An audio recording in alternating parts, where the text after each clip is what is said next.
یوم مزدور کسے کہتے ہیں؟ تعریف: یوم مزدور ہر سال یکم مئی کو دنیا بھر میں منایا جاتا ہے۔ یہ دن مزدوروں کی انتھک محنت، ان کی قربانیوں اور معاشرے کی ترقی میں ان کے کلیدی کردار کو خراج تحسین پیش کرنے کے لیے مخصوص ہے۔ اس کا مقصد مزدوروں کو ان کے بنیادی حقوق فراہم کرنا اور کام کے اوقات کار کو منصفانہ بنانا ہے۔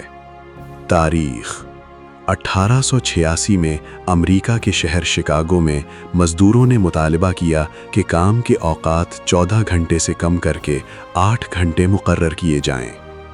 واقعہ: شکاگو کی مارکیٹ سکوائر میں پرامن احتجاج پر پولیس نے فائرنگ کر دی، جس میں کئی مزدور جاں بحق اور زخمی ہوئے۔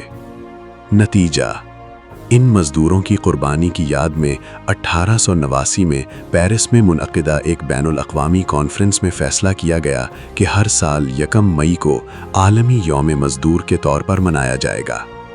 قول: دنیا میں کوئی بھی کام اس وقت تک مکمل نہیں ہوتا جب تک کہ اس میں کسی مزدور کا پسینہ شامل نہ ہو۔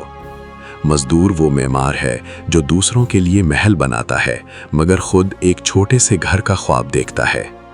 خلاصہ: یکم مئی محض ایک چھٹی کا دن نہیں، بلکہ پسینہ بہا کر رزق حلال کمانے والوں کے احترام اور ان کے جائز حقوق کی جدوجہد کی علامت ہے۔